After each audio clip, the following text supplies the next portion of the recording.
Assalamu alaikum, Azulfullaoun, bonsoir. Il est utile parfois d'aller farfouiller dans les plis des événements, s'immerger dans leurs recoins les plus improbables, s'éveiller au sens même du politique subliminal, pour pouvoir enfin accéder aux clés de la lecture et de la compréhension de phénomènes dont la visibilité a été escamotée délibérément par des moyens et d'autres, par des circonstances et d'autres, jusqu'à les éclipser de l'opinion publique, voire même à en faire des tabous. Un moyen existe cependant de contourner ces logiques d'escamotage. C'est de s'imprégner de l'idée force que nous ne pouvons avoir de réponse à des questionnements complexes que si nous osons les questions les plus élémentaires et qui, dans la plupart du temps, ont été savamment et subrepticement conditionnées pour empêcher qu'elles ne soient suscitées, encore moins posées, et encore moins amener les réponses idoines. En clair, dans des questions comme celles qui nous intéressent présentement, celle de l'Algérie d'une façon globale, le premier constat à faire avant d'entreprendre un quelconque examen de la situation est d'admettre qu'une chape de plomb pèse sur les vraies causes de la problématique. Une chape de plomb savante, insidieuse, prégnante, qui a rangé en profondeur l'entendement même de la multitude, de l'être collectif, de l'opinion publique. Au point où le bon sens populaire, pour faire la jonction entre ce régime et le colonialisme, a inventé un néologisme génial, un mot quasiment intraductible. Il parle d'istihmar après l'istimar. L'abrutissement, la bourricotisation, si je traduis littéralement. L'abrutissement après la colonisation. Tout un programme. Nous devons donc nous poser les questions que l'opinion publique ne se pose plus, parce qu'elle a été travaillée en profondeur pour ne pas se les poser, et parce que tous les moyens ont été mis en place pour qu'elle ne se pose pas, ou de sévir très violemment contre quiconque oserait les poser. Alors, posons-les. Posons-nous alors les questions les plus élémentaires, les plus nécessaires. Et pour commencer, qui dispose du pouvoir? De toutes les commandes, de tous les leviers, de tous les relais, de toutes les institutions du pays? Qui? Pouvons-nous répondre que ce pays dispose d'une constitution, que cette constitution est l'émanation de la volonté populaire, que les dispositions de cette constitution sont scrupuleusement observées? Le pouvons-nous? Pouvons-nous répondre que le chef d'État a été élu par le peuple, et seulement par le peuple, dans des élections honnêtes et transparentes? Le pouvons-nous? Pouvons-nous répondre que tous les représentants du peuple, dans toutes les institutions de la République, ont tous été élus par le peuple, dans des élections honnêtes et transparentes? Le pouvons-nous? Pouvons-nous répondre que conformément à la Constitution, la séparation des pouvoirs est réelle et effective? Le pouvons-nous? Et Comment se pratique la vie politique dans le pays? Quel est le rôle des partis politiques? Existe-t-il une opposition politique affirmée? La presse s'y exprime-t-elle en toute liberté? Dispose-t-elle de la protection de la loi et des moyens financiers qui lui permettent d'assurer son indépendance? Quelle est la vraie situation de la presse? Et pourquoi est-elle financée quasi totalement par le système qui a capté le pouvoir? Avec quel argent? Et en quoi lui est-elle utile? En quoi la presse algérienne est-elle utile au régime algérien? Et pourquoi le régime exerce-t-il une sorte de terrorisme à l'endroit et des patrons de presse par le moyen de la publicité et des journalistes par les moyens de la rétorsion pénale? Et quelles sont les ressources financières du pays? Hormis l'exploitation des ressources naturelles, le pays dispose-t-il d'une économie créatrice de richesse? Quelles sont les raisons de la brusque paupérisation de catégories entières de la population qui, en très peu de temps, ont basculé en millions dans la précarité et même dans la misère? Comment est élaborée la loi des finances, la loi de finances, pardon? Comment sont répartis les budgets pour tous les secteurs de l'État? Tous les secteurs de l'État. Tous les secteurs de l'État sont-ils contrôlés par les institutions légalement désignées à cet effet?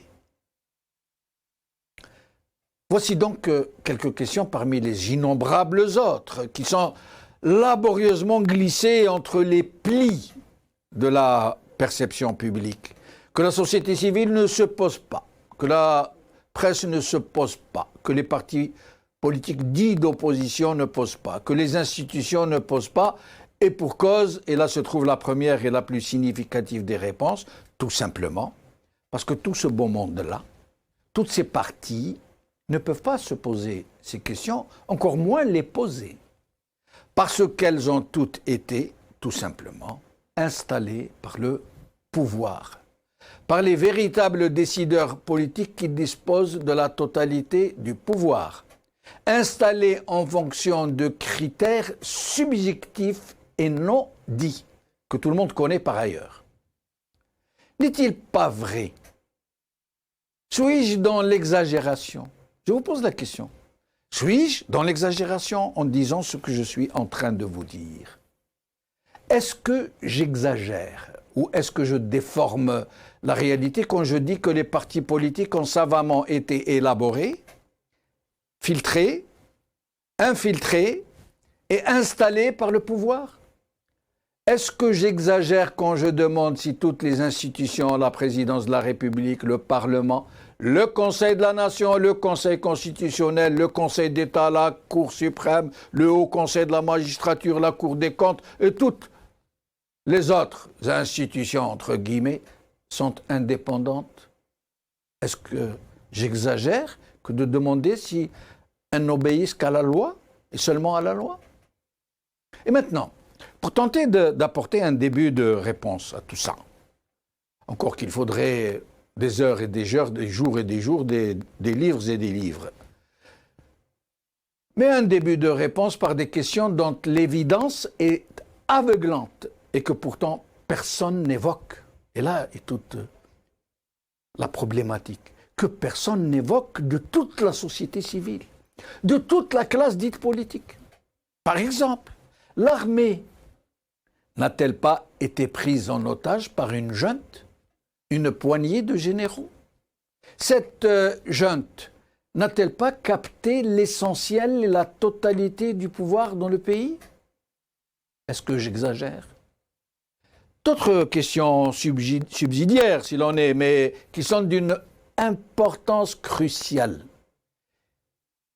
Qui décide du montant du budget à allouer à l'armée? Qui? C'est l'État qui décide du montant du budget alloué à l'armée ou quelqu'un d'autre? Ou les généraux eux-mêmes peut-être? Les dépenses de l'armée sont-elles contrôlées? Et si oui, par qui sont-elles contrôlées? Et comme nous savons tous que non, que le budget de l'armée est décidé par une poignée de généraux, que les dépenses sont décidées par la même poignée de généraux, et que les dépenses sont effectuées par les mêmes généraux, et que personne, je dis bien personne, ni nulle autre institution qui soit, ne contrôle les dépenses de l'armée, fût-ce les dépenses d'un dinar. Personne ne contrôle les dépenses de l'armée. On ne sait pas ce qu'ils font avec l'argent qu'ils prennent et qui représente une fortune par rapport au budget national, au budget de l'État. Alors que celles-ci, ces dépenses, représentent le tiers du budget total de l'État. Un montant exorbitant au moment où des millions d'Algériens basculent dans la précarité et la misère. Une autre question qui peut sembler très secondaire, mais qui n'est pas moins significative, elle aussi, de la nature hautement mortifère de ce système. Pourquoi d'ex-généraux et d'ex-officiers supérieurs à la retraite, et qui vivaient en Espagne et un peu partout dans le monde, qui ont pris leur retraite, et qui sont connus pour être des criminels de guerre et des criminels contre l'humanité, pourquoi ont-ils été rappelés tout récemment? Et pourquoi leur a-t-on confié des missions dont on ne sait rien et dont on nous dit qu'elles sont de première importance? Et pourquoi, depuis le démantèlement de l'ex-DRS, pourquoi n'y a-t-il pas de véritable coordinateur des services, au point où les nominations et les dégommages, tout particulièrement à l'étranger, dans les ambassades, les BS comme on les appelle, à ce point où les nominations et les dégommages se décident désormais dans des centres occultes et par des logiques qui échappent à toute logique et à toute légalité. En tous les cas, l'un dans l'autre, le but de ces questions est surtout de susciter des questions au sein de l'opinion publique. Des questions que la propagande du régime, via tous ses relais médiatiques, partisans et sociaux, a savamment éclipsé, a savamment effacé du prêt-à-penser. Et en plus des moyens de pression et d'oppression qui dissuadent de les envisager même, ces questions, encore moins de les poser. L'istimar, le colonialisme, a pris fin par la volonté du peuple. Qu'en sera-t-il de l'istihmar?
Algérie, de l'Istimar à l'Istihmar. C'est le titre de notre émission d'aujourd'hui, titre que je traduis pour ceux qui ne maîtrisent pas la langue arabe, la langue de Derja de chez nous, de l'Istimar à l'Istihmar, de la colonisation à l'abrutissement. Et pour en parler, j'ai le plaisir d'avoir avec nous aujourd'hui du plus jeune à l'aîné, du cadet à l'aîné, en passant par le puiné.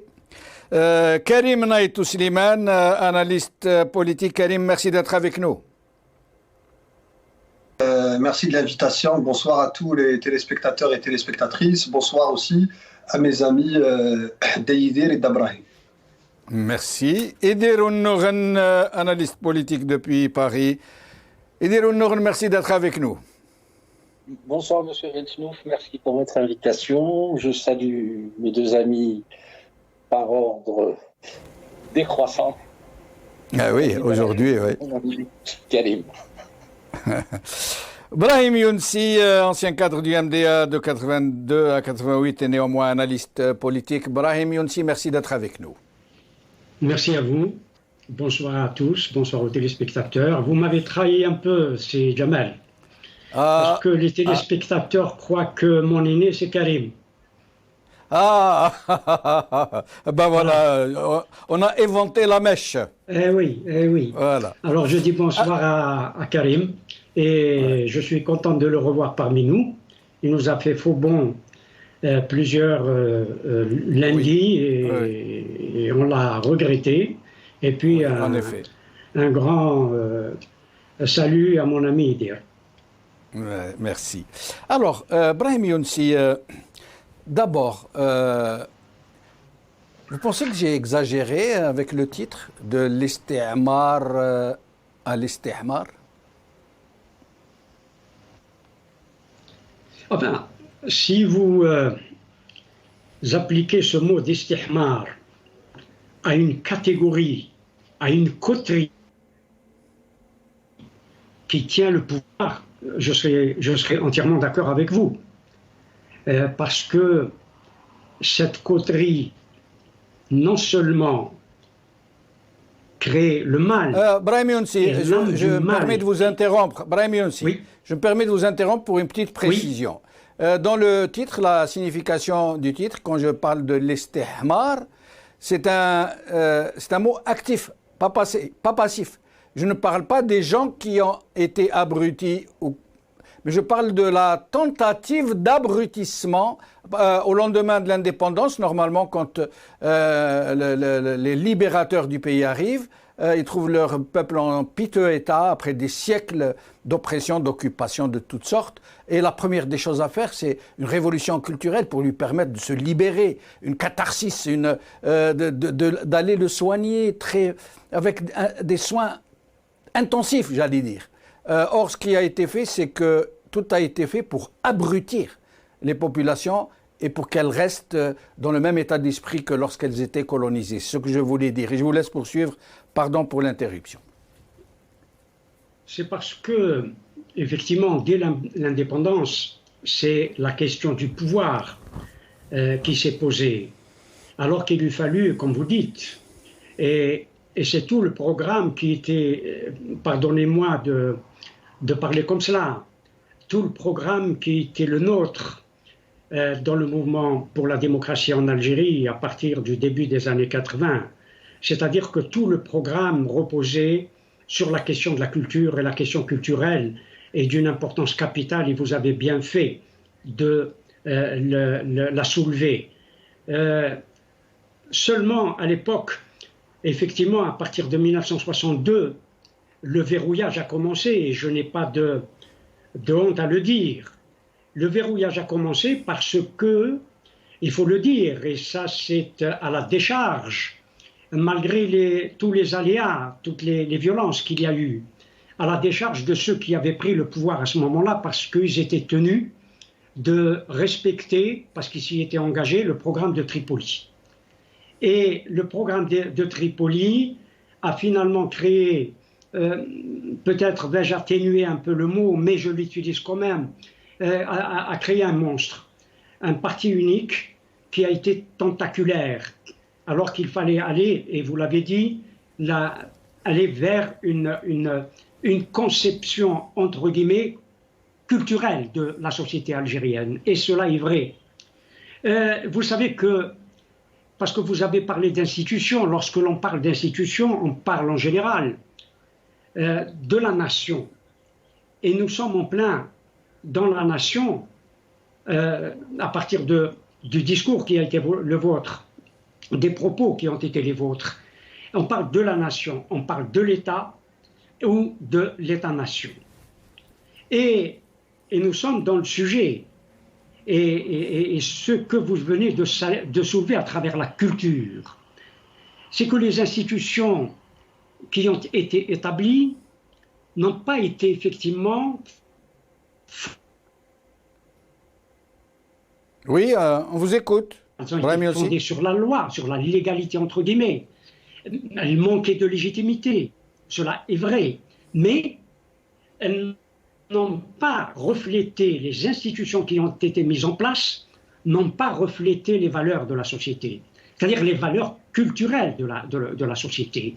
Et les dérapages ont commencé effectivement à ce moment-là, mais elles ont été, j'allais dire, alourdies, elles ont été aggravées avec le coup d'État du 19 juin 1965. Cela est évident et on pourra revenir tout à l'heure là-dessus. Et puis je vais laisser Idir et Karim dire ce qu'ils en pensent.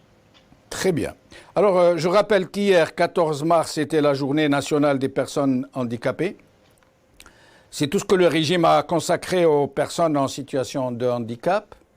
Une catégorie de la population oubliée de la Grande Zerda, privée de ses droits les plus élémentaires, traitée par-dessus la jambe et dont les Algériens ne connaissent même pas le vrai nombre.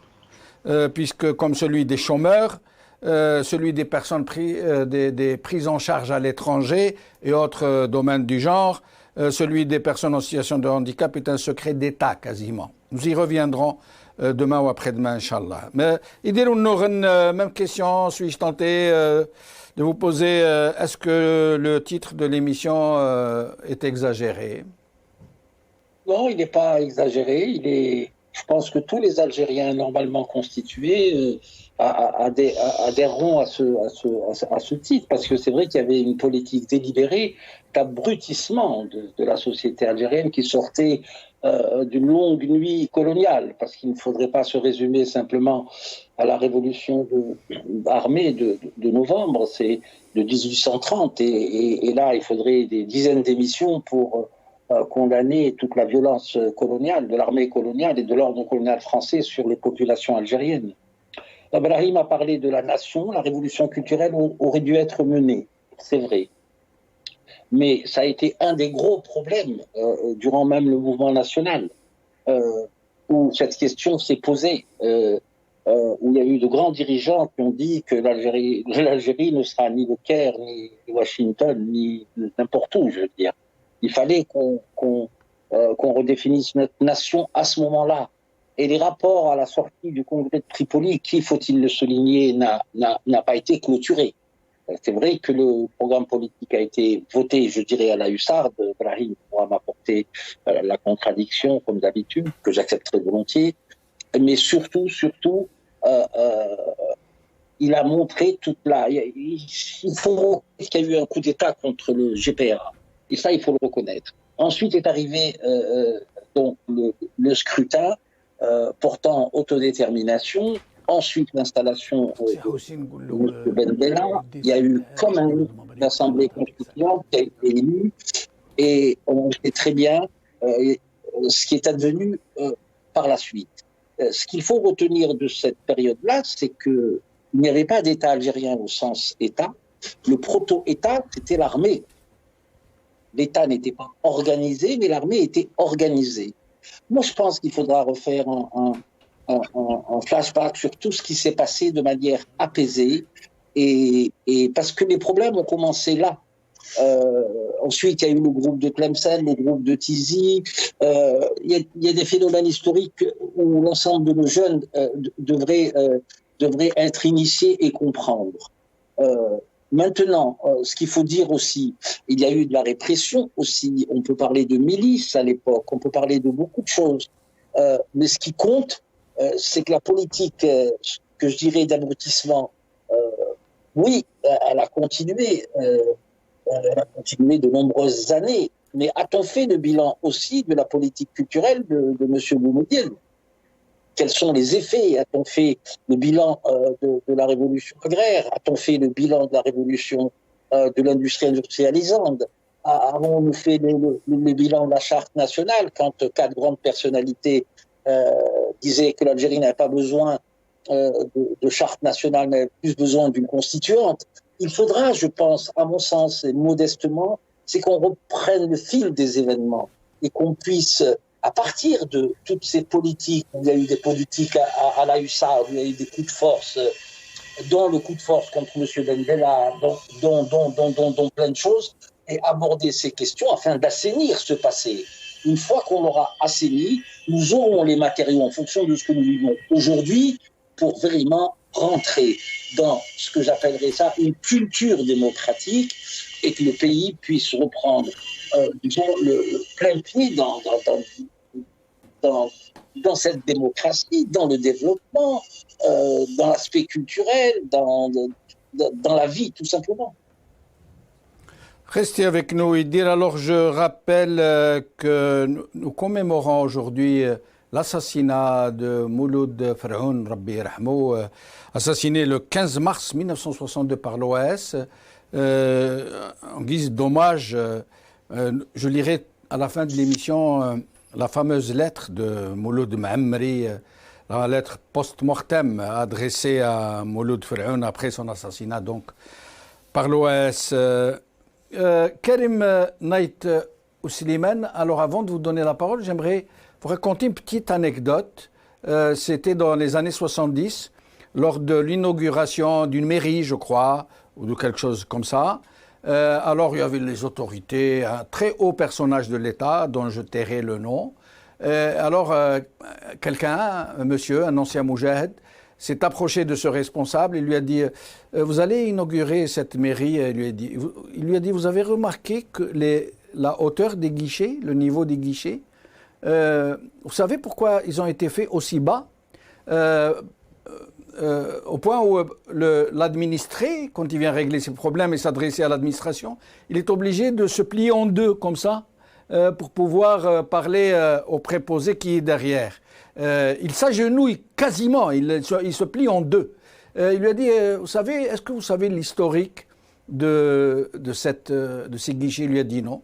Il lui a dit, c'est l'administration coloniale qui a décidé que pour les administrations qui recevaient les indigènes, il fallait mettre des guichets très bas pour contraindre l'administré, l'indigène, le sujet, à se plier en deux devant l'administrateur colonial, l'agent, et de façon subliminale, psychologique, éminemment psychologique. C'est comme ça qu'on soumet les peuples et qu'on soumet les mentalités. Il lui a dit alors, vous, ça c'est une mairie nouvelle que vous venez de construire, et vous la construisez avec la même attitude que celle du colon. Pourquoi vous ne mettez pas des guichets à hauteur d'homme pour permettre à l'administré de garder toute sa dignité et de regarder en face à même hauteur? Il lui a dit, occupez-vous de vos affaires, ce n'est pas vos affaires. Et je vous laisse répondre, Naït Karim Ousliman, si le titre est exagéré ou non. je vous félicite pour le thème d'aujourd'hui, pour l'édito, parce que Merci. je trouve que c'est ce genre de thématique qu'il faut absolument développer en ce moment pour essayer de trouver des solutions à ce que vit actuellement l'Algérien. Je pense que réellement, ce sont les véritables علاه questions. كل مرة لما نهضر معاه Vous m'entendez? Est-ce que vous m'entendez? Je n'ai plus de retour. Je sais on pas vous ce que écoute, on vous écoute, Karim. Donc je disais, quant au titre, je trouve absolument pas que le titre soit exagéré. Au contraire, je pense qu'il lui manque même un pilier. C'est qu'on est passé de l'istirmar à l'istihmar, mais aussi à la clochardisation. C'est-à-dire que depuis l'indépendance, les deux procédés qu'utilise ce système, ce régime pour dominer, parce qu'il s'agit vraiment d'un rapport de domination, pour dominer les Algériens, c'est la clochardisation politique et puis l'abrutissement du citoyen. Donc une double paupérisation, une double action d'appauvrissement de l'Algérien, d'abord sur le plan économique, politique, mais aussi sur le plan intellectuel par toutes les politiques de istihmar ou d'abrutissement qui ont été savamment orchestrées, qui continuent toujours de fonctionner en tout cas. Mais pour revenir à la thématique générale de l'émission, oui, je trouve que ce que disait Daïdir est tout à fait juste et je pense que je pourrais poursuivre un petit peu sa réflexion en disant qu'en Algérie, après l'indépendance, et c'est le problème dont nous souffrons actuellement, c'est qu'il y a eu tout simplement une demande d'État qui n'a pas été satisfaite. C'est-à-dire qu'après les indépendances, normalement, devait venir une période de construction de l'État algérien, d'un État moderne, et qui dit État moderne dit d'un État, parle d'État politique. Et qui parle d'un État politique parle bien sûr de citoyens, donc de citoyenneté. Or, ce qui s'est passé en Algérie, c'est que malheureusement, la révolution, le cours naturel de la révolution a été détourné, et au lieu de commencer la construction de l'État sur l'homme algérien, on a construit un système de pouvoir sur le parti unique et sur la légitimité de l'ALN. Donc un parti unique plus la militarisation de la décision politique. Et donc, qu'est-ce que ça a donné comme conséquence? Ça a empêché l'avènement, la naissance, l'émergence de l'homme algérien. Et c'est en cela que votre titre est très juste, parce que depuis ce temps, dès 1962, ce système s'est positionné comme l'héritier du système colonial, non pas parce que l'Algérie n'est pas indépendante, mais c'est plutôt dans la vision que ce système a développé, a mis en place pour les Algériens, qui était la suite de la vision coloniale, c'est-à-dire un homme algérien, indigène, qui n'est pas apte à la citoyenneté. Donc, on a eu toutes les politiques, bien sûr, de paternalisme et tout ce qui s'est suivi par la suite. Et même lorsqu'on est arrivé vers la fin des années 80, donc bien sûr à la fin du parti unique, parce que c'était le contexte social algérien, mais surtout le contexte international qui ne permettait plus, ou très peu, ce système, à ce genre de système de continuer, on est passé à un système toujours de pouvoir, pas de naissance d'une société politique, mais la naissance de ce qu'on appelle la démocratie de façade. Ce qui fait que, jusqu'à présent en Algérie, le véritable problème qui se pose, c'est un vrai problème d'État, c'est un vrai problème politique, dans le sens où nous ne sommes pas encore arrivés à l'ère politique. C'est pour ça qu'en Algérie, toutes les discussions, tous les débats sur, par exemple, les idéologies, sur les partis politiques, sur l'alternance au pouvoir, sur tout ça, en réalité n'ont pas de sens. Parce que le système lui-même n'accepte pas, n'admet pas ce genre de débat, ce genre de discussion, parce que nous sommes dans le pré-État, nous sommes dans la société pré-politique. Donc ce qu'il faut faire maintenant, c'est réellement de revoir toute la situation et de penser à nouveau cette société, de dire comment maintenant l'Algérien peut se débarrasser de ce régime pour justement donner naissance à cette société politique. Sinon, pour l'instant, rien n'a changé depuis 62. Au contraire, ça s'aggrave et ça continuera toujours. Quelques commentaires et questions sur ma page Facebook sur l'émission. Mansouf Al-Haq, l'arroseur arrosé, tel est prix qu'il croyait prendre. Le mensonge comme mode de gouvernance se retourne toujours contre son initiateur.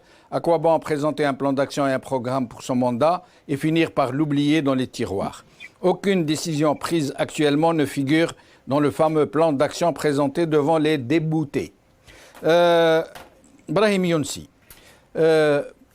pour en venir à la thématique centrale de l'émission d'aujourd'hui, les questions. Pourquoi est-ce qu'ils ont réussi en quelque sorte à nous imprégner de telle façon à ce que plus personne ne se pose des questions pourtant évidentes, des questions qu'il faut vraiment pourtant se poser.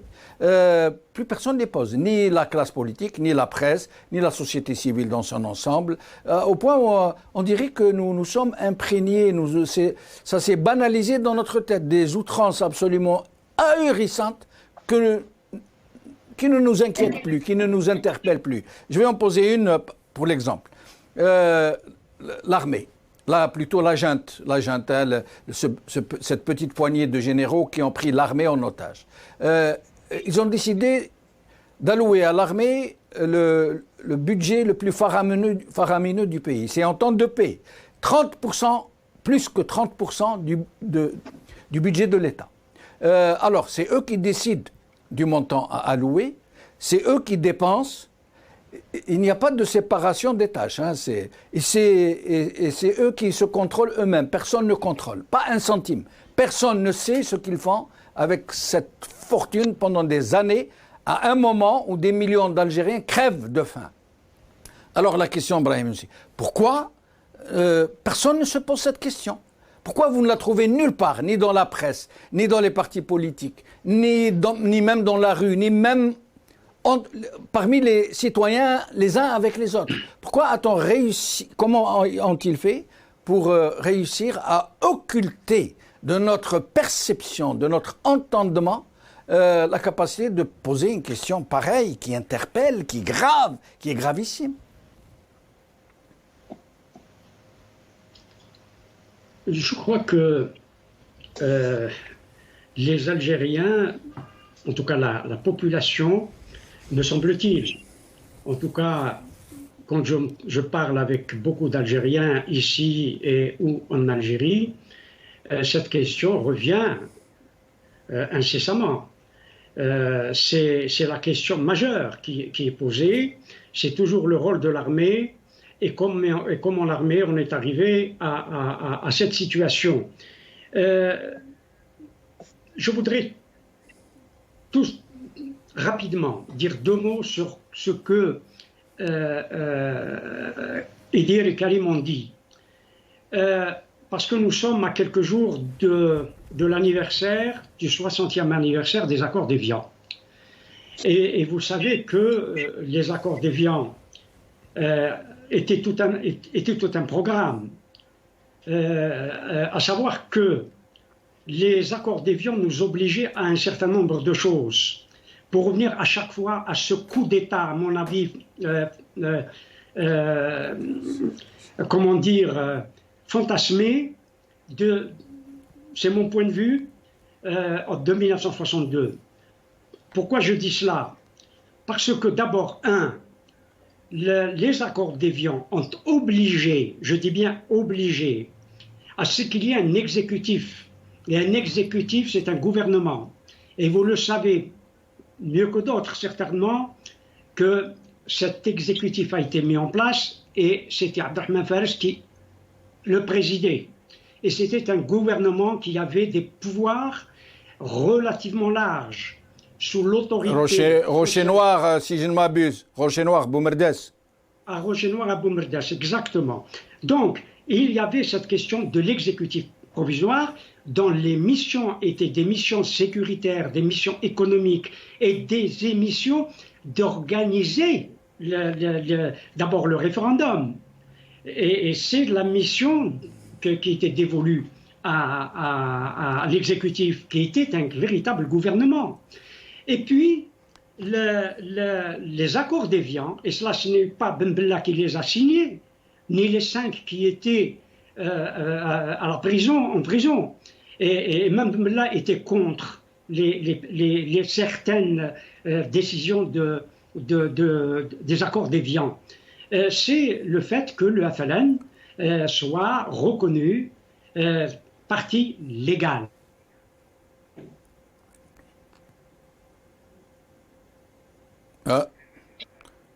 Il y a un souci, je crois que nous avons perdu Brahimi aussi. Nous allons essayer de le retrouver. Idir Wounoren, cette occultation des questions les plus primordiales au sein de l'opinion publique qui ont complètement... C'est incroyable. C'est comme si on nous avait lobotomisé, c'est comme si on nous avait ouvert le cerveau et qu'on avait retiré ces questions que personne ne pose, que personne ne se pose, pas même ceux qui sont les plus habilités, par exemple les politiciens, les partis politiques, la presse, les observateurs et même l'opposition, entre guillemets. Par exemple l'armée, qui décide toute seule de s'allouer un budget, qui décide toute seule comment le dépenser, qui le dépense toute seule. Enfin, les généraux qui ont le pouvoir sur l'armée et qui ne sont pas contrôlés. Imaginez un pays comme le nôtre qui bascule dans la misère, dont l'armée prend le tiers du budget, à un moment où ce n'est pas la guerre, une armée d'ailleurs complètement inefficiente, inopérante, y compris régionalement, qui est absente partout, et dont personne ne contrôle les dépenses. Ça existe quelque part au monde, ce genre de situation, sur laquelle personne ne se pose de questions? C'est une situation de fait. Quand je parlais de proto-État en 62, et puis ça remonte aussi à une culture un peu violente qui régissait les rapports à la fois politiques et militaires du mouvement national, surtout depuis la création de l'état-major. Ça, c'est un premier élément. Ce qui est regrettable, en fait, c'est que le pouvoir censé être exclusivement politique ne prend même pas les formes et de respecter ce que je pourrais appeler la plus grande loi, la Constitution. Dans la hiérarchie des normes, c'est la Constitution qui fait fonctionner le pays à travers ses institutions, l'équilibre des pouvoirs, la liberté de la presse, l'indépendance de la justice, etc., etc. C'est qu'ils prennent même pas les formes nécessaires. Regardez le scandale. Je ne sais pas si M. Ben Abdelrahman, on doit l'appeler Monsieur le chef du gouvernement ou le Premier ministre. Est-ce qu'il y a eu un accord de parti? Est-ce qu'il y a eu une majorité qui aurait proposé M. Ben Abdelrahman comme Premier ministre? Ou sur quelle coalition le gouvernement a été formé? C'est-à-dire que les éléments basiques d'un fonctionnement démocratique ne sont pas respectés. Ceci, sur un problème de forme, on pourrait décliner ça à l'infini. Regardez simplement l'attitude de M. Tebboune quand quand on le voit, ou on le regarde, on l'entend dans ses émissions mensuelles avec certains journalistes, il a de temps en temps des vapeurs, il a une sanguinité, mais il oublie qu'il est chef de l'État, hein, et il dit comme M. Zalmati, il a convoqué quelqu'un pour dire si continue comme ça, je mets en prison. Mais c'est pas ça un État de droit. Ça, c'est encore au niveau des formes. Ça a l'air de rien, mais ça prend un caractère extraordinaire, parce qu'on ne respecte même pas les formes. Comme vous dites, l'armée, bien évidemment que l'armée est la source, c'est la seule source du pouvoir. Par contre, ce qui est dramatique, c'est que les luttes démocratiques, justement, n'ont pas pu. Parce que le cadre de l'armée a évolué. L'armée, sous l'époque de M. Boumedienne, c'était un type d'armée. Ensuite, avec M. Chedli, ça a été un autre type de fonctionnement. Mais avec M. Bouteflika, qui avait des règles et des règlements de compte à avoir, parce qu'il ne respectait plus personne, parce qu'il ne voulait pas, il n'a pas pu se dépareiller du fait qu'on l'ait exclu en 78 pour la succession.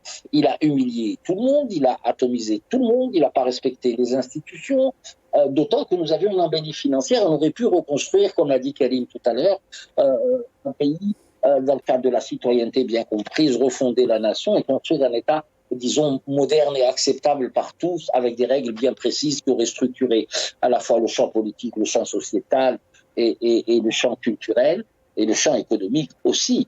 Mais hélas, ça ne s'est pas fait.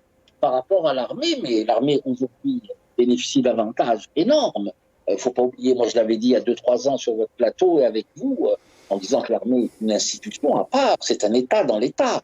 Il a ses écoles, même des écoles du cycle moyen, il a son lycée, il a ses grandes écoles, il a une direction de l'action sociale énorme, il y a une technique de ruissellement à l'intérieur, ils ont des avantages, ils ont beaucoup d'avantages, ils ont des crédits de logement, ils sont en train de réaménager toutes les cités, ils ont des soins de très haute qualité, c'est extraordinaire. Et c'est pour normaliser un peu l'armée, que l'armée est une position particulière au sein de la nation algérienne, quoique plus normale. Elle est héritière de l'ALN. Mais comment peut-on dire, avec tous les problèmes qui ont suivi à l'entrée de l'armée des frontières, qui a été ALN, qui a été armée des frontières? Est-ce que finalement, on ne doit pas réécrire ce passage de l'histoire qui pourrait exorciser, comme vous le dites, cette immense catharsis dont nous avons tous besoin collectivement? Oui, mais Aïdir, pardon de vous interrompre. Pardon, juste pour ne pas passer sur un point très important que vous venez de soulever. Est-ce que vous voulez dire par ces dépenses cachées de l'armée dont on ne nous dit rien, que ces avantages concédés à quasiment tous les officiers ou presque à tous les officiers dont on ne sait rien, hein, des soins à l'étranger, des allocations de devises quand ils voyagent, des primes dont on ne sait rien, des privilèges en tout genre pour construire leur maison. Est-ce que vous voulez dire que les généraux sont en train d'utiliser cet argent non pas seulement pour armer l'armée et la doter de tout ce qu'il lui faut, mais aussi et surtout pour acheter la paix sociale au sein du corps des officiers qui se comptent par dizaines de milliers. Hein. C'est des dizaines de milliers de personnes. Oui, ce que je veux vous dire, c'est que l'armée étant encore une place particulière dans l'architecture de notre État, de notre nation, pour des raisons historiques, faudrait-il encore dépoussiérer cette histoire-là encore? Je dis qu'ils ont une direction de l'action sociale qui donne des moyens énormes. Le seul souci qu'a eu l'armée avec les anciens retraités de l'armée pour revaloriser un peu leur pension, ce qui est légitime et normal. Et l'armée n'a pas répondu en temps et en heure. Ils ont même été, ils ont même été un peu bousculés, un peu quand ils faisaient leur rassemblement. Voilà ce qu'écrit la revue d'El Jeish, je ne sais plus, il y a quelques années de ça. C'est au moment où l'armée, s'engage dans une stratégie de professionnalisation impliquant des impératifs de soumission, tenez-vous bien, et de disponibilité des effectifs, et des effectifs, elle est en retour, donc gratifiée pratiquement d'une retombée pour les effectifs de l'ANP, ce qui est un peu normal. Mais faudrait pas on échange non pas de l'obéissance ou de la discipline, mais de la soumission. Hein. La soumission. Vous avez parlé de soumission. Soumission. Pardon ? Vous avez parlé de soumission, non pas de discipline. Je n'ai rien inventé, c'est l'édito d'El Jeish qui en parlait. Donc il n'y a pas de souci là-dessus. Ce n'est pas une fake news, voilà ce que je veux dire. Cependant, c'est que dans le paysage global, la faiblesse structurelle et politique et le manque de culture historique et même de l'indigence intellectuelle du nouveau pouvoir, puisqu'on y est installé, moi c'est ça qui m'inquiète. C'est que ce pays voyage et navigue à vue, sans programme, sans cap, sans vision, sans programme économique, sans doctrine diplomatique claire affirmée, moi, mon inquiétude, elle se situe là. On n'a ni modèle, on n'a ni projet, ni modèle économique, ni projet pour le pays. Quel sera le jeune Algérien qui a 20 ans aujourd'hui? Dans 15 ans, il aura 35 ans, il passe à l'âge véritablement adulte. Quelle perspective on lui offre? Le souci, c'est ça aussi. Sans compter, évidemment, que dans cette dialectique-là, la démocratie est consubstantielle au développement. Ça, tout le monde peut le dire et l'acter. Mais le problème majeur, c'est que faudrait-il encore que dans toutes les institutions, et particulièrement l'armée, ils agissent dans un espace que l'on créerait et que ce soit un espace vertueux. Karim Naït Ousiliman, avant de vous donner la parole, nous allons voir une courte vidéo. Vous savez, M. Tebboune a annoncé à un moment où les gens crèvent de faim, où ils ne trouvent plus de quoi s'alimenter, nourrir leurs enfants, les habiller, les soigner. En Algérie, on n'a jamais vu une telle crise économique au sein des ménages. Jamais. À un moment pareil, M. Tebboune, pour calmer la foule, et c'est ça l'istihmar, hein, il pense qu'il faut abrutir les gens pour les empêcher de penser et de réfléchir et donc de se révolter. Alors M. Tebboune décide d'affréter je ne sais pas combien d'avions pour envoyer les supporters au Cameroun soutenir l'équipe nationale. Regardez quelques réactions filmées, bien sûr, par les télévisions acquises au régime, comme toutes les télévisions qui diffusent en Algérie par ailleurs. Écoutez. بهذه المبادرة اللي دارها ما حاجة كبيرة كاع حاجة كبيرة خلانا نحسوا باللي رانا حدا ليكيب ناسيونال ورانا متحدين. نشكر الدولة تاعنا اللي درت لنا هذه المبادرة ونتمنى التأهل المنتخب الجزائري اللي يساعد الشعب هذا اللي قام بإسعاده في السنوات الأخيرة. مباراة هذه مصيرية ونتمنى فيها التأهل لكأس العالم. لازم قرار زين مليح قرار والله يوفق وإن شاء الله نربحوا 1-0 بزاف علينا. كاين الرئيس بارك الله فيه عاوننا كثر خيره ورانا رايحين نشوفوا ليكيب ناسيونال 8 ملايين ونص ماشي خساره في ليكيب ناسيونال اخي. نشكروا رئيس الجمهورية اللي دار لنا هذه الحاجة اما فريمون حاجة شابة بزاف. حنا جينا هنا باش نشوفوا البيت تاعنا ونشوفوا صوالحنا باش نروحوا ان شاء الله نآزروا ونساندوا المنتخب الوطني. قرار مليح بزاف كاع عاوننا تعب الصح والله الله يعطيهم الصحة. نحيوا رئيس الجمهورية ورانا رايحين ان شاء الله الكاميرون ونحيوا ونشجعوا الفريق الوطني.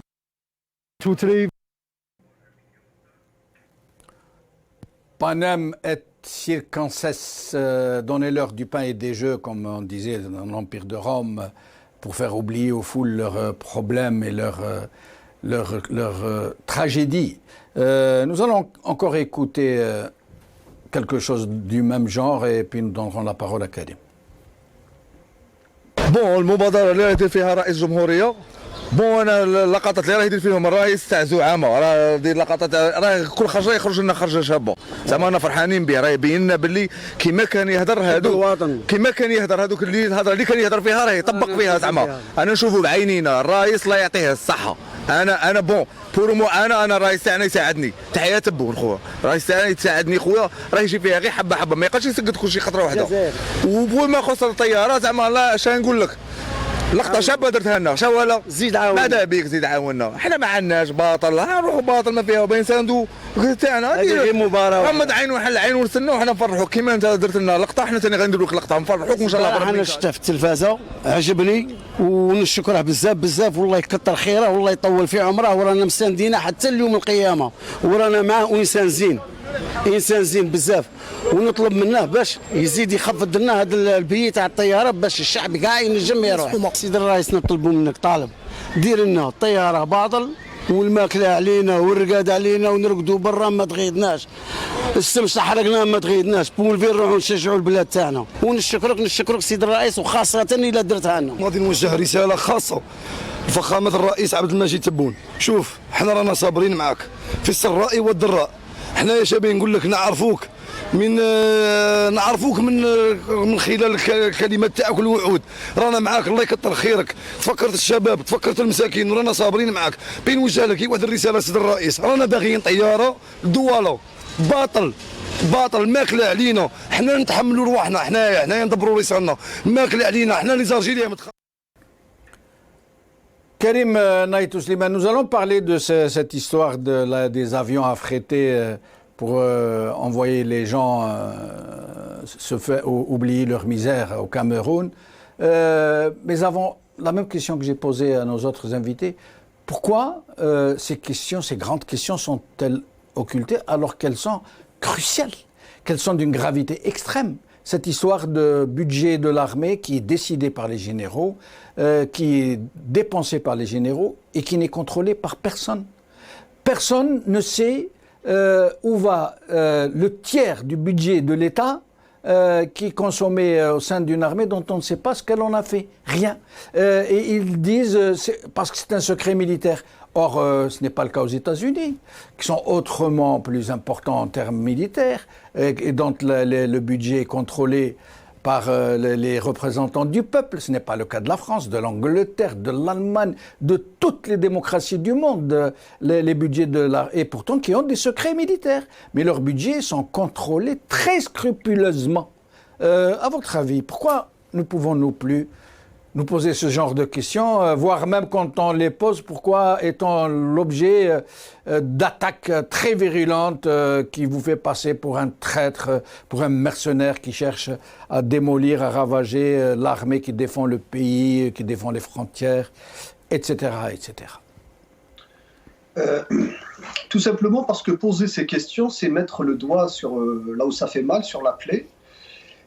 Parce que comme je disais tout à l'heure, et ça c'est très important qu'on le comprenne actuellement, et d'ailleurs c'est pour, je commence par répondre à ce que disait tout à l'heure Daïdé en disant, par exemple, pourquoi ce système ne respecte même pas les formes, par exemple, dans ses décisions, même les formes ne sont pas respectées. C'est tout simplement parce que, ce que je disais tout à l'heure, c'est que nous ne sommes pas dans un État. Nous ne sommes pas dans un État, c'est un pré-État.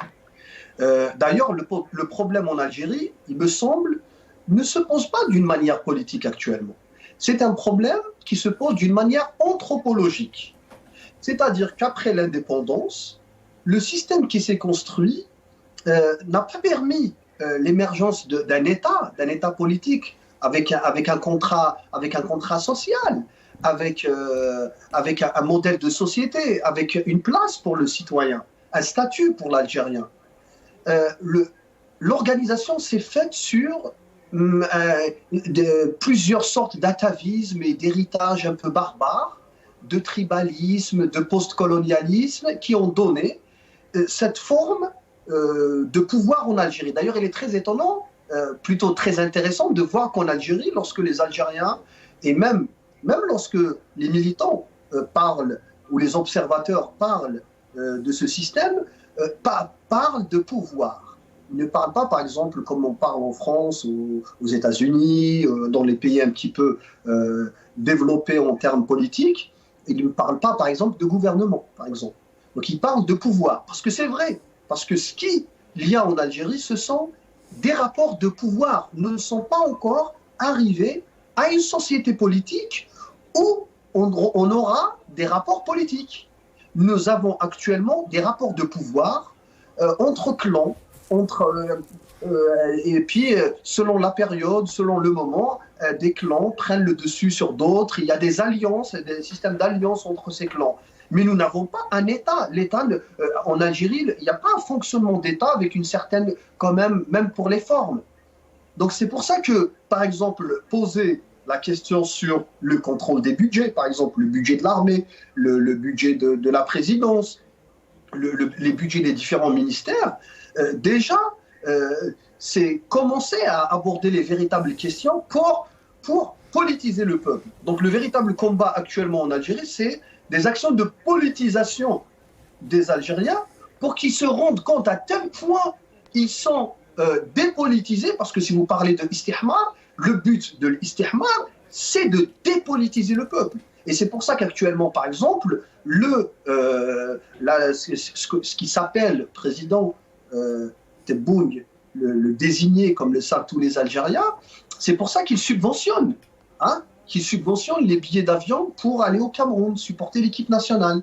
Parce que ça participe de cette grande politique de dépolitisation par l'istihmar, l'abrutissement, pour empêcher les Algériens de se poser les véritables questions. Là, par exemple, si on parle de billets d'avion, alors pourquoi ils ne subventionnent pas les billets d'avion pour les familles de la diaspora qui sont coincées dans les quatre coins du monde? Il y a des millions d'Algériens actuellement qui n'ont pas vu leurs parents depuis 3 ans, qui ne peuvent pas acheter le billet d'avion parce qu'il coûte trop cher.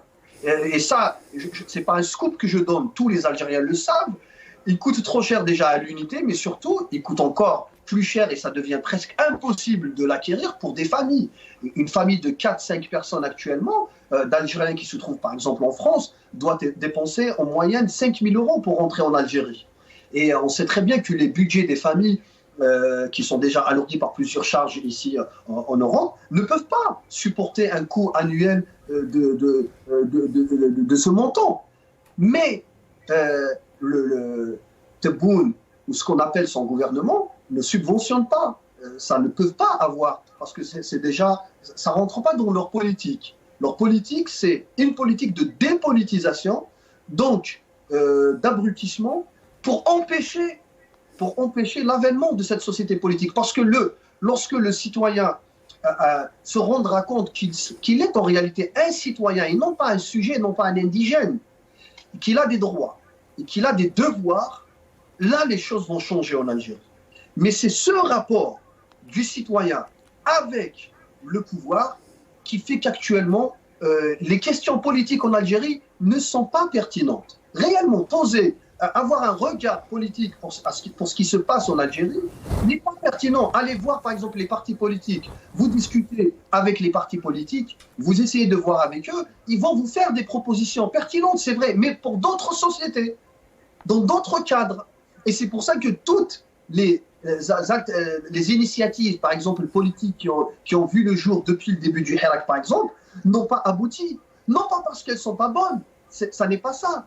C'est parce que le régime, le système, le pouvoir les refuse complètement. Parce qu'ils refusent aux Algériens de s'immiscer dans le politique. La politique actuellement est interdite aux Algériens. Nous ne sommes pas dans une société politique. Nous n'avons pas encore atteint l'état politique. Et d'ailleurs, c'est intéressant, par exemple, de voir quels ont été les reproches qui ont été adressés, par exemple, à M. Fethi Ghernès, qui est actuellement en prison, donc chef d'un parti quand même. On lui a reproché, en tant que responsable d'un parti politique, on lui a reproché d'organiser des réunions dans le siège de son parti. Donc, c'est la négation du politique. C'est un régime, c'est un pouvoir qui ne reconnaît pas la politique, qui refuse la politique aux Algériens. La politique en Algérie, elle est faite dans des conclaves, par une dizaine de généraux, une vingtaine, je ne connais pas le nombre exact, qui représentent le pouvoir réel, qui contrôle la décision politique et qui, par la suite, est dispatché dans les appareils de façade, qui est présenté après pour les Algériens pour la consommation. Mais il n'y a pas encore en Algérie des problèmes politiques, parce que nous n'avons pas atteint ça. Les problèmes qui se posent en Algérie, c'est des problèmes de l'ordre de l'anthropologie, c'est-à-dire de l'organisation des groupes humains après l'indépendance, comment ça s'est organisé. Il y a un groupe qui a pris le pouvoir, après il a évolué, il est en train d'évoluer, mais ce ne sont pas tous les Algériens qui participent à la vie politique, parce qu'elle n'existe pas. Très bien. Brahim Younsi, alors vous avez à peu près 2 minutes à rattraper d'abord de votre temps, puisque vous avez été interrompu. Puis j'aurai une question pour vous. Je vous en prie. Poursuivez ce que vous disiez tout à l'heure. Surtout que je ne vous entendais pas. Ah, d'accord. J'espère que la régie va régler le problème. Oui, là je vous entends. Là je vous entends bien. Mais tout à l'heure, je ne vous entendais pas. Je ne savais pas si on m'entendait, ce que je disais passait ou ne passait pas. Bref, je ne vais pas revenir sur mon propos de tout à l'heure, mais je vais revenir sur la question de l'armée. Parce que, il faut le dire, je crois que c'est une réalité historique. Et dans les contextes des décolonisations ou des libérations des années 60 ou un peu avant, c'est que on a vu dans ce que l'on appelait le tiers-monde des régimes militaires un peu partout. Et puis, bien entendu, les systèmes à partie unique, comme les systèmes communistes, les systèmes totalitaires, émergeaient ou avaient émergé partout, de l'Union soviétique à la Chine. Et puis, l'Amérique latine, vous le savez, était militarisée. Mais sur l'armée algérienne, il me semble que on dit toujours que c'est l'armée du peuple, tout simplement parce qu'il y a la conscription. Or, en vérité, quand on y voit, et vous en avez dit un mot, sur l'accaparement des richesses et les dépenses de l'armée sans que personne, sans que le peuple ne le contrôle, c'est-à-dire les représentants du peuple ne contrôlent les dépenses de cette armée. C'est que nous avons affaire à une armée professionnelle. Et dans les années, fin des années 60, début des années 70, j'ai retrouvé un propos d'un spécialiste, d'un Américain, un spécialiste de l'armée algérienne. C'était quasiment le premier spécialiste de l'armée algérienne qui avait écrit sur l'armée. C'est William Zartman. Et Zartman dit la chose suivante. Il disait déjà que l'armée algérienne était une armée de professionnels et pas une armée de conscription, bien entendu, avant même que la conscription ne soit décidée. C'est que il dit un principe fondamental de la doctrine militaire professionnelle est de reléguer toute identité entre l'armée et le peuple au niveau abstrait de la volonté générale.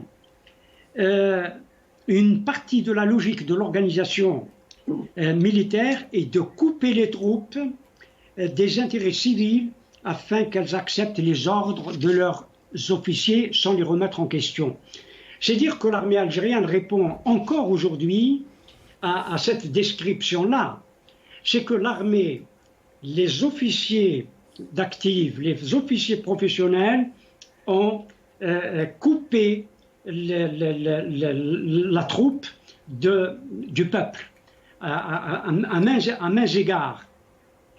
C'est dire Brahim Younsi, je me permets une petite intervention pour apporter de l'eau à votre moulin.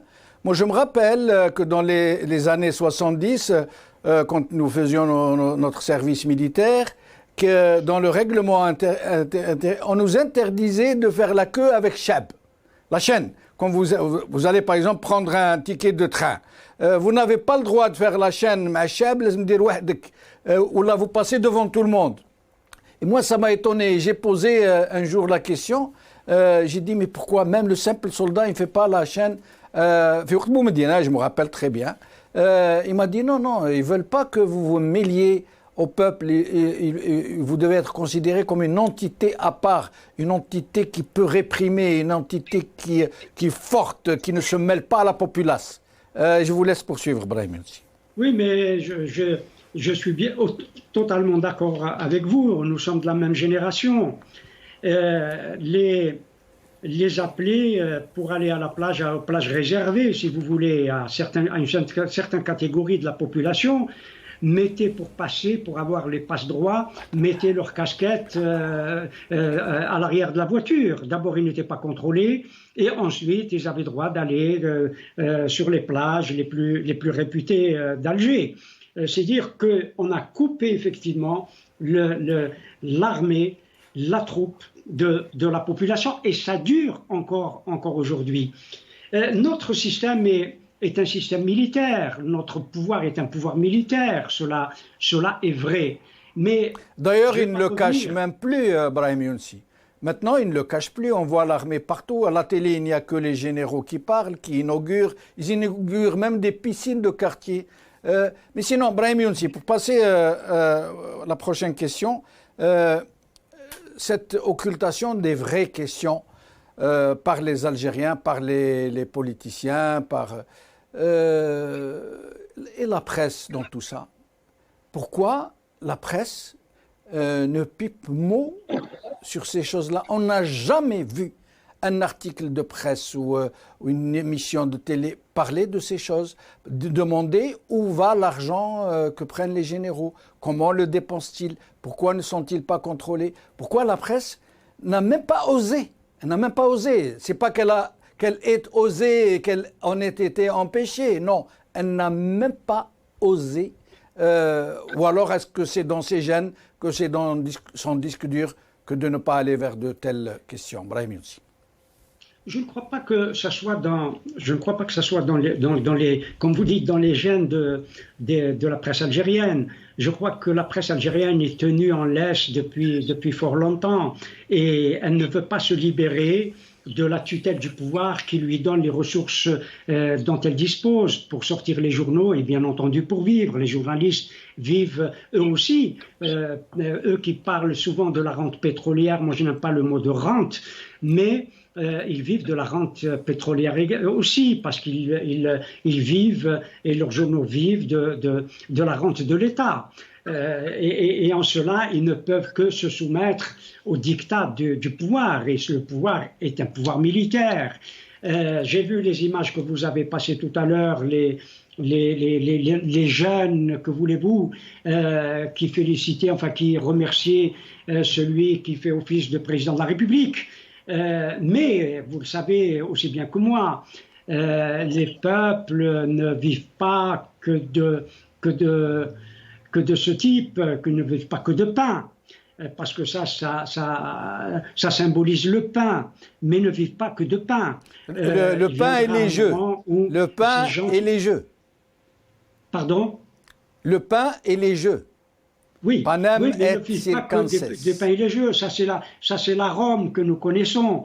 Mais là, c'est une phrase biblique qui dit on ne vit pas que de pain. Et on a parlé tout à l'heure de valeurs, on peut aussi de valeurs et de paroles.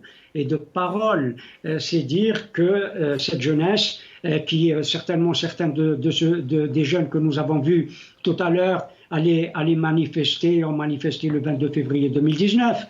Je veux dire qu'ils reviendront à la révolte parce que ces jeunes-là, je suis sûr que la majorité d'entre eux sont au chômage, ne travaillent pas et n'ont pas de loisirs et ne profitent pas de ce que, encore une fois, on appelle la rente pétrolière. Ils font partie d'au moins ces 30% et davantage de jeunes qui sont au chômage et qui n'aspiraient qu'à partir ailleurs et vivre sous des cieux plus cléments.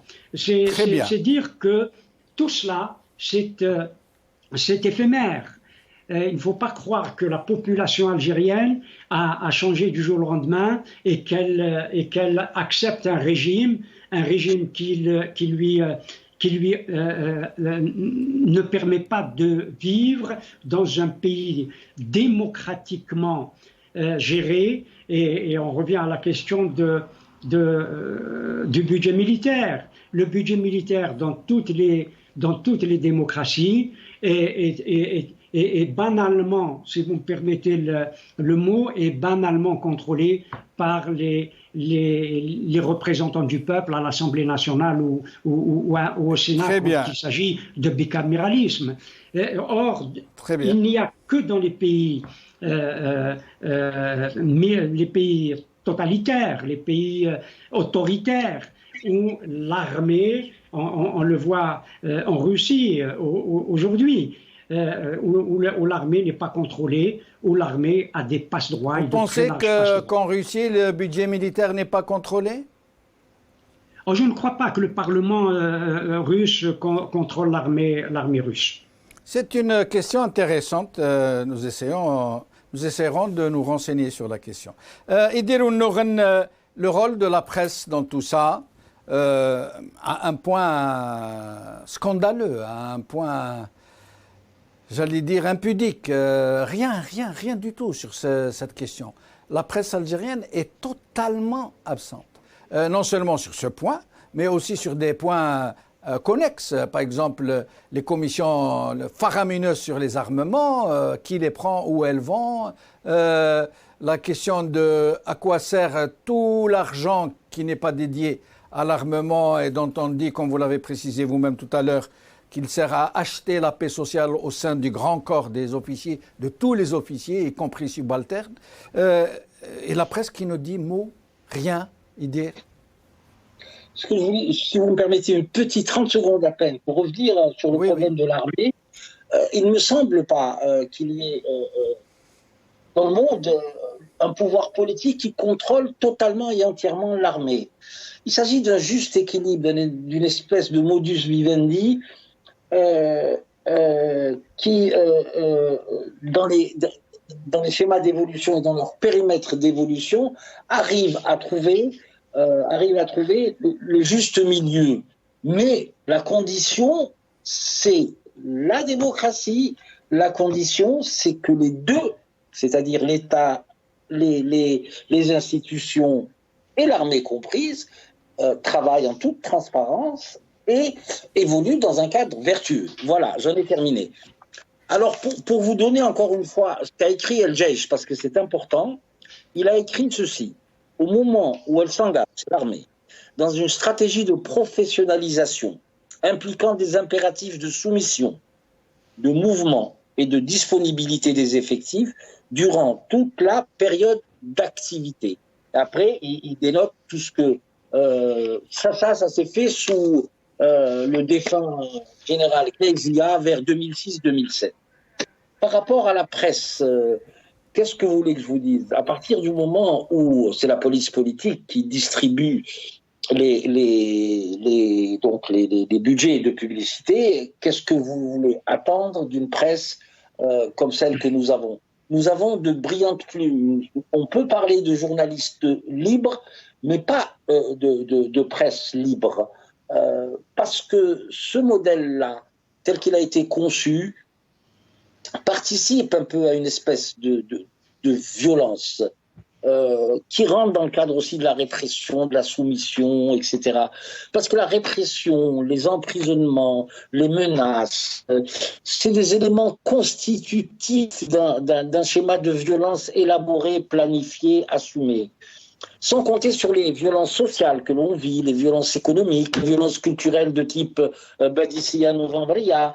Il y a plein d'éléments comme ça qui constituent à miner et à désarticuler toute la société.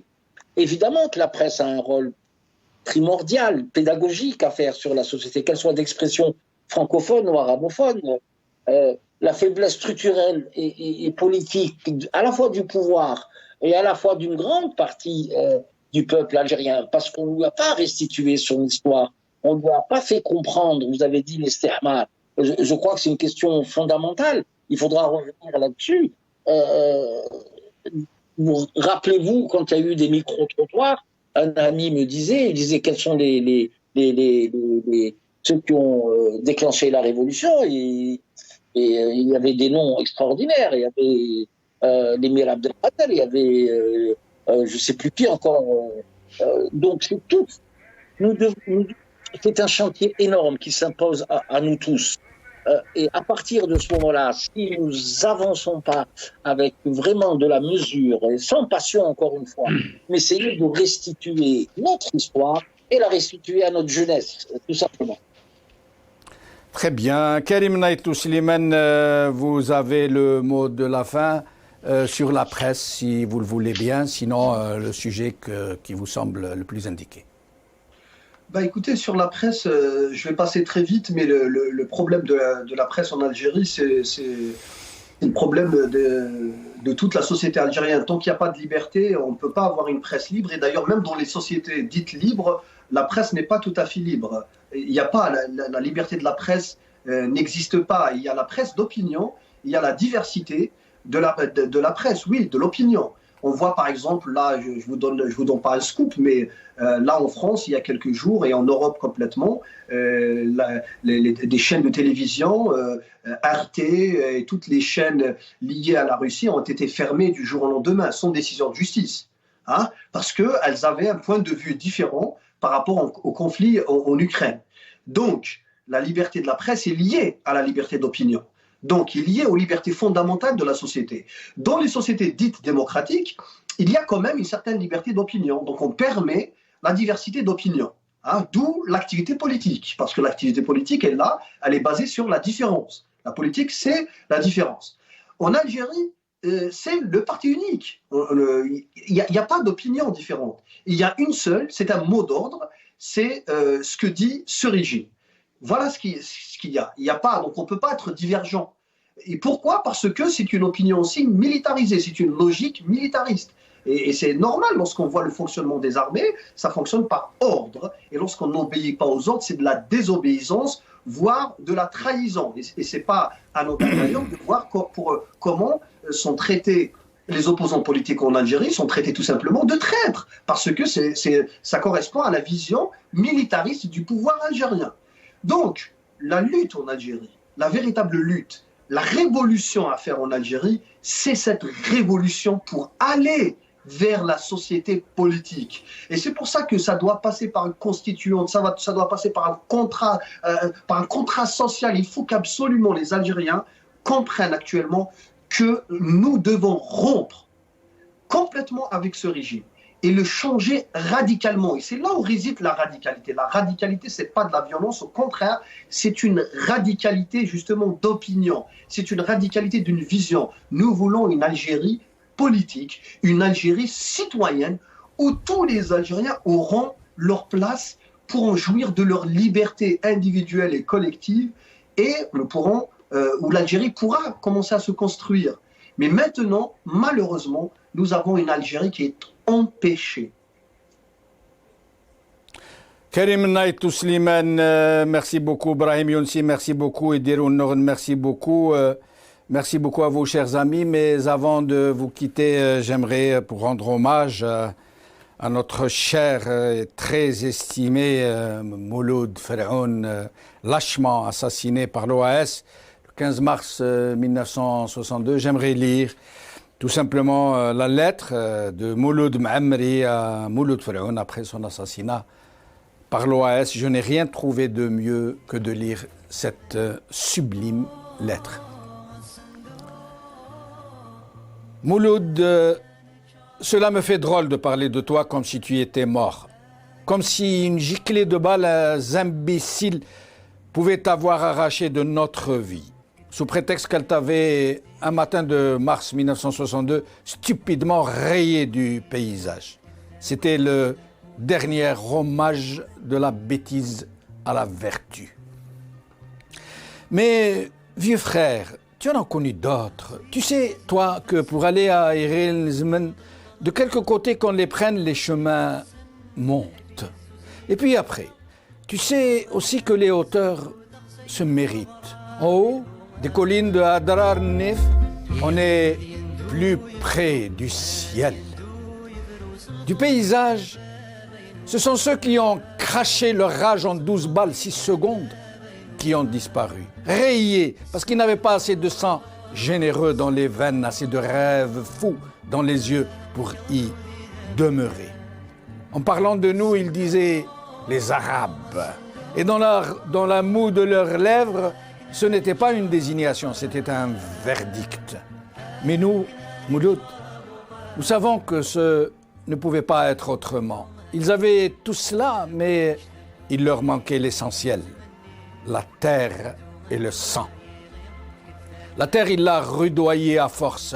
Il lui faisait produire des moissons d'artifice, un vin que nous ne buvions pas, parce que nous avions d'autres ivresses. Il confiait à nous le rude contact des pierres, les charrues, les sulfateuses. Il ne l'avait pas comme nous dans la peau, comme à Tlazrout, à Iril Nezmen, à Ilizi ou dans le Tanzrout. Passager sur la terre dont il suçait les mamelles sans lui être attaché, comme nous étions à elle, à la vie, à la mort. Et la preuve, c'est qu'en un siècle de destin comblé, ils n'ont pas trouvé un seul d'entre eux pour la chanter comme tu as fait, Mouloud, des chemins montueux de ton enfance. Non, ni la terre ni le sang. Ils n'avaient pas encore pris racine dans nos guérets, nos sables. Pourtant, Mouloud, pour tant de folles présomptions, tu n'avais nulle haine. Ceux qui devaient te tuer un matin de mars Une semaine après, c'était le printemps. Sur la place baignée de soleil d'une des banlieues les plus rieuses d'Alger, au-dessus d'une des rades les plus belles du monde, en un sens, tu ne les sentais pas comme absolument étrangers. C'étaient des hommes dévoyés mais des hommes, envers et contre tout, envers et contre eux-mêmes. C'étaient des hommes même s'ils l'oubliaient. Voilà Mouloud. Eux sont partis avec leur fureur, leur rancœur, leur cœur fermé, leurs yeux aussi, leur accent mal peigné, leur humanité dévoyée. Et toi, tu restes éternellement nôtre, éternellement avec nous, tout près de nos mains calleuses, de notre misère, de nos rêves, de nos rires, montant avec nous des chemins qui grimpent jusqu'au ciel, nourris des mêmes neiges, la tête ivre du même soleil, le cœur des mêmes sèves. Donne-moi la main, Mouloud. Le Havre est maintenant tout près, juste par-delà la bêtise et la haine, à un jet d'espoir d'ici. Mouloud Mamri.